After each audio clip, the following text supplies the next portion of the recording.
किराएदार बेटा। उठ जा नालायक, सुबह के 8 बजने को है, तुझे एग्जाम नहीं देना क्या? थोड़ी देर और सोने दीजिए ना पापा। तू उठता है या फिर मैं तेरे ऊपर पानी फेंकूं? रोज गधों की तरह सोता रहता है, पेपर की कोई टेंशन ही नहीं है। और एक हमारा समय था जब हम पेपर में फेल होने के डर से रात भर पढ़ा करते थे, सो ही नहीं पाते थे। तो क्या आप उसका बदला मुझसे लेंगे? मैं 15 मिनट बाद उठ जाऊंगा, आप प्लीज जाइए, मुझे डिस्टर्ब मत कीजिए। इतना कहकर रौनक रजाई ढककर फिर से सो जाता है। तू ऐसा नहीं मानेगा, रुक मैं अभी पानी लेकर आता हूँ। बस फिर क्या था, इतना कहकर वो भागते हुए बाथरूम में जाते हैं और पानी की एक बड़ी सी बाल्टी लाकर रौनक के ऊपर फेंक देते हैं। पानी पड़ते ही रौनक झट से उठ जाता है। ये आपने क्या किया पापा? अब तू उठेगा नहीं तो यही करना पड़ेगा ना। वैसे थैंक्स डैड, आपके कारण ना अब मुझे नहाने की भी जरूरत नहीं पड़ेगी। चलिए अब आप माँ से बोलकर मेरे कपड़े निकलवा दीजिए, तब तक मैं ब्रश कर लेता हूँ। वैसे कल ना आप एक काम और करना, नहलाने के साथ साथ मुझे ब्रश भी करवा देना। ये ब्रश करने में ना मुझे बहुत आलस आता है। रौनक की बातों से अरविंद का मुंह खुला का खुला रह जाता है। वो अपनी पत्नी कमला के पास जाता है और रौनक की हरकतों के बारे में बताता है, जिसे सुन उसकी पत्नी हंसने लगती है। तुम अपने बेटे को समझाने के बजाय हंस रही हो। रौनक बच्चा है, धीरे धीरे सुधर जाएगा, आप क्यों उसके पीछे पड़े रहते हो? अभी नहीं सुधरेगा तो कब सुधरेगा? 10वीं क्लास में है रौनक, वो अब कोई बच्चा नहीं रहा। अरविंद के इतना बोलते ही वहां रौनक भी आ जाता है। क्या डैड, मैंने आपको एक काम दिया था, वो भी नहीं हुआ आपसे। अरे क्या हुआ बेटा? माँ, मैंने डैड से बोला था कि वो आपको बोलकर मेरे स्कूल की यूनिफॉर्म निकाल दे, लेकिन मेरे पीछे पड़ने के अलावा इनसे एक काम ढंग से नहीं होता। देख रही हो कमला, देख रही हो अपने लाडली को? अरे आप चुप रहिए जी। चलो बेटा, मैं तुम्हें कपड़े निकाल कर दे देती हूँ बस। ऐसे ही साल पर साल बीतते जाते हैं, लेकिन रौनक के रवैये में कोई बदलाव नहीं आता। वो पहले से भी ज्यादा आलसी और पूरी तरह अपने माता पिता पर निर्भर हो जाता है। 2 साल बाद पता नहीं कहाँ गायब रहता है पूरे दिन, अब तक तो आ जाना चाहिए था। अरे आप इतनी फिक्र क्यों कर रहे हो उसकी? दोस्तों के साथ खेल रहा होगा, आ जाएगा अभी। ये कोई टाइम है खेलने का? 10 बजने वाले हैं, इतनी रात में कौन खेलता है? कमला कुछ कहती उससे पहले ही रौनक वहां आ जाता है। मम्मी जल्दी से खाना लगा दो, बहुत भूख लग रही है। तुम्हें तब तक खाना नहीं मिलेगा जब तक तुम बता नहीं देते कि इतनी रात गए कहां से आ रहे हो।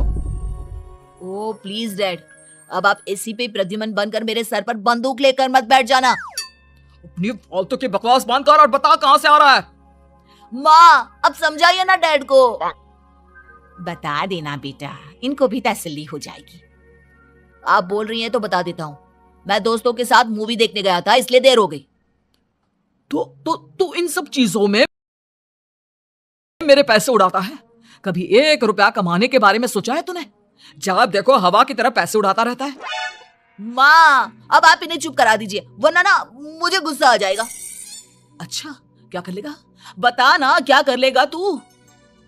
वैसे बात तो ठीक ही है, मैं कर ही क्या सकता हूँ, पैसे तो फिर भी मैं आपसे ही मांगूंगा ना। चलिए अब ये सब बात छोड़िए और मम्मी मेरे लिए खाना लगा दीजिए। अभी लगा देती हूँ बेटा। मैं बता रहा हूँ कमला, एक दिन ये ऐसे ही बिगड़ जाएगा। उफो, आप क्यों इतना पीछे पड़े रहते हो मेरे बच्चे के? बात की बाद में देखेंगे, अभी आप शांति से उसे खाना खाने देंगे। अगले दिन डैडी मुझे 10,000 रुपए चाहिए। हाँ? अब इतने पैसे क्यों चाहिए तुझे? डैड अब बिना सवाल किए कभी पैसे नहीं दे सकते क्या? जब तक तू बताएगा नहीं तुझे पैसे भी नहीं मिलेंगे। अरे अब आप अपने बेटे को पैसे भी नहीं दे सकते? नालायक, तेरी उम्र के लोग नौकरी करते हैं और एक तू है जो नौकरी करने का नाम ही नहीं लेता कभी। आप लोगों के होते हुए भला मैं नौकरी क्यों करूं? अरे हम कब तक पैसे देंगे तुझे? तुझे भी तो अपने पैरों पर खड़ा होना होगा ना। कौन सा उधार के पैरों पर खड़ा हूं? अपने ही तो पैरों पर खड़ा हूं मैं। इसी तरह रौनक दिन प्रतिदिन लापरवाह होता जाता है। उसकी लापरवाही को देखते हुए अरविंद और कमला अपने बेटे की शादी कराने का फैसला लेते हैं और 1 महीने के अंदर अंदर ही रौनक की शादी मेघा नाम की लड़की से करा देते हैं।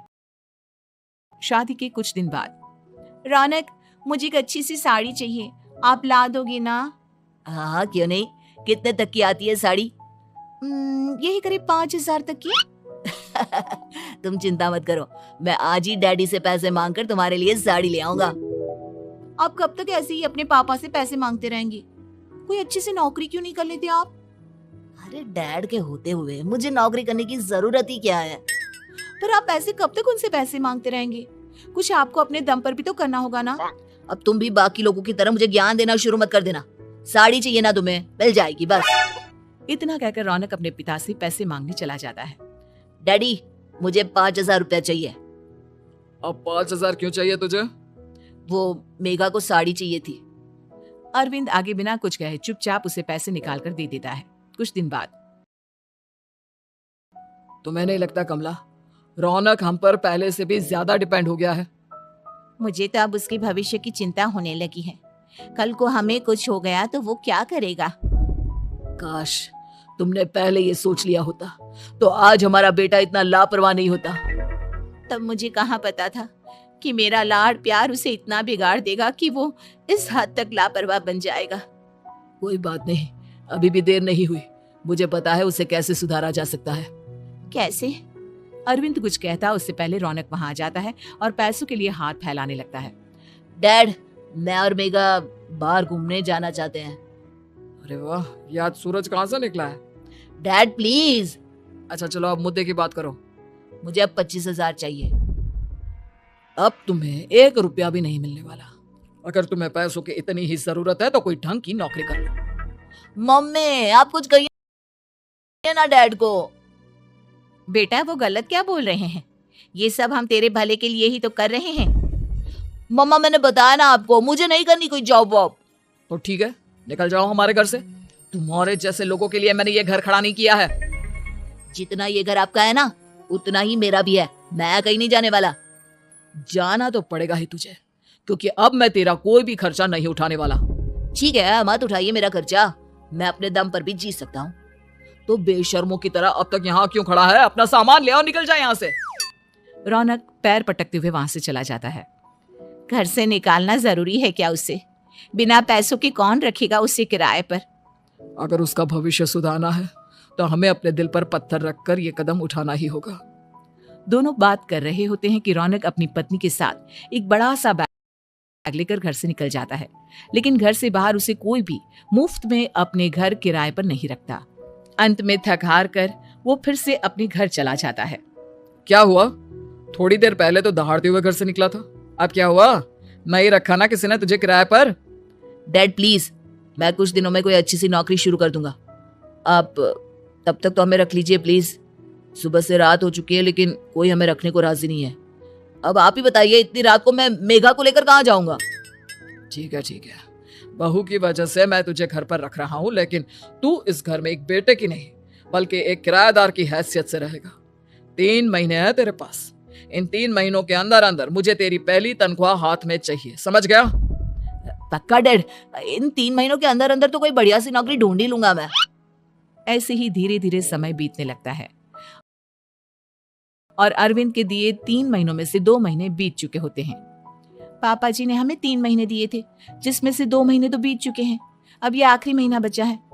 अरे तुम चिंता मत करो, आज मेरा ना 2 जगह इंटरव्यू है, दोनों में से कहीं ना कहीं तो जॉब लग ही जाएगी। अच्छा, all the best. Raunak interview के लिए निकल जाता है, जिसके बाद शाम में रौनक घर आता है। कैसा गया इंटरव्यू? आपकी नौकरी लगी या नहीं? अरे पहले सांस तो ले लेने दो अच्छे से।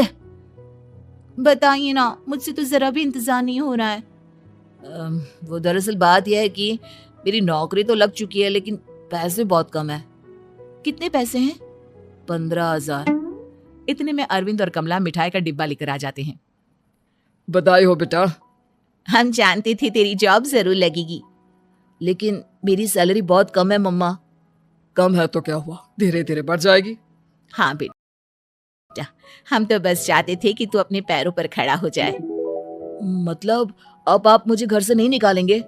नहीं, ये सब हमने तुझे जिम्मेदार इंसान बनाने के लिए किया था।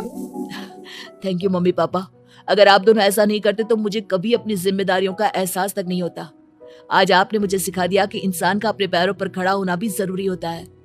इतना कहकर रौनक झट से अपने माता पिता के गले लग जाता है और अपनी कमाई की पहली तनख्वाह वो अपने माता पिता के हाथ में सौंपता है। इस तरह रौनक एक गैर जिम्मेदार व्यक्ति से एक जिम्मेदार व्यक्ति बन जाता है।